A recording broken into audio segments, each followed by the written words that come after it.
Modern-day America was not built in the day.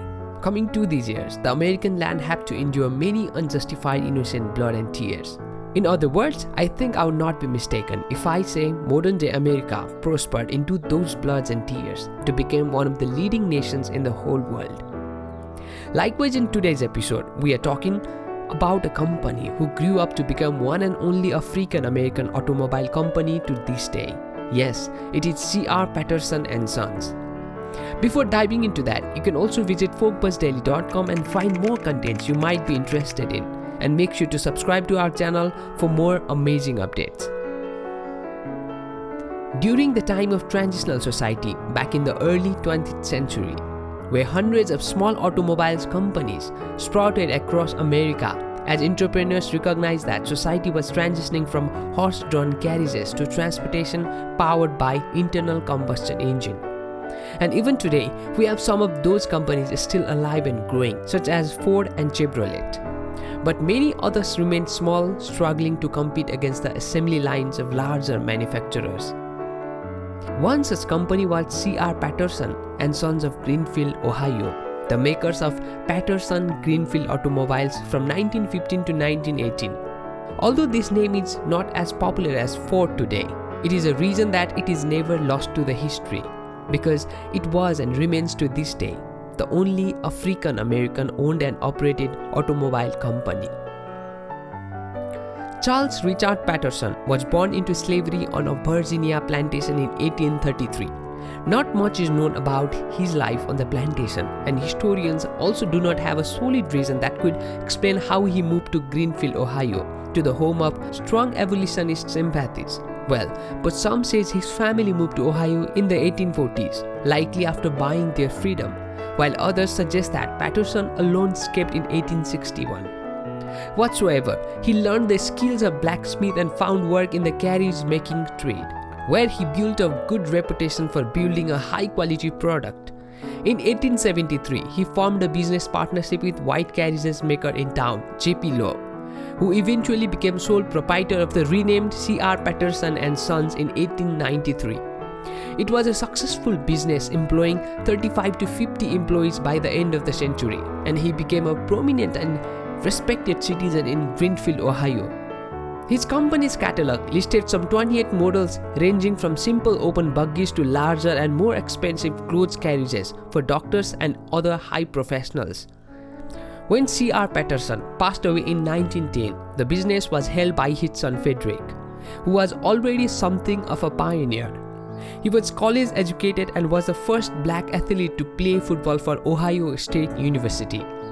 He was also an early member and vice president of National Negro Business League founded by Booker Washington. And now, as an owner and operator of the automobiles enterprise, he was able to vision that the horse-drawn carriages was nearly to the end. On this note, firstly, he began to extend their services to providing repair and restoration of horseless carriages that were running on the streets of Greenfield. No doubt, this gave workers the opportunity to get hands-on knowledge about the automobiles closely. Like his father, Federick was a believer of advertisement, so he placed his first ad of auto repair service in 1913. Initially, the work mostly involved repainting parts and restoring interiors, but as they gained more knowledge and experience about engines and drivetrains, they began to offer sophisticated upgrades and improvement in electrical and mechanical systems as well. All these valuable experiences helped C.R. Patterson and Sons to take the next great step in the history of themselves as well as in the African American history. In 1915, it announced the availability of Patterson Greenfield at a flexible price of $685. This pricing of the automobile helped the company to gain huge publicity. The company started manufacturing automobiles with three distinct goals in mind: that the company's car will be mostly 5-passenger vehicles. These cars are meant for those who think that one should not spend extra penny in transportation, even if they are capable of buying pricey cars, and the cars are of the best kind in the market. Soon after these things went public, the orders started to fill the mailbox. They manufactured several models of coupes and sedans.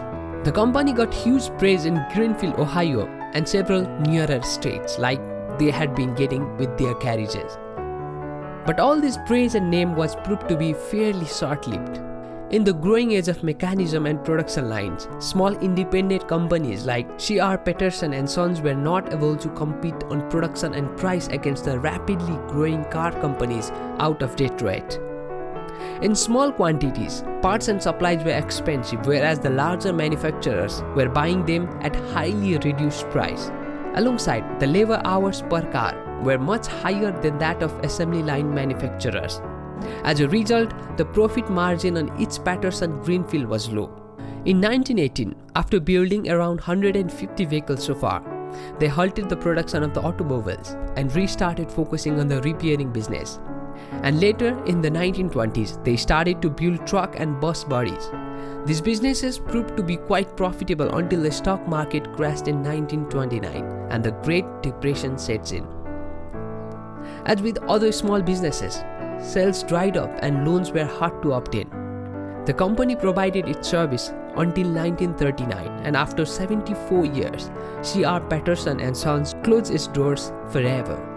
Sadly, no Patterson Greenfield automobiles are known to survive today. But we should not forget the fact that two great entrepreneurs, Charles Richard Patterson and his son Federick Patterson, built and sustained a business that lasted several generations and earned a place not just in African American history but also in automotive history.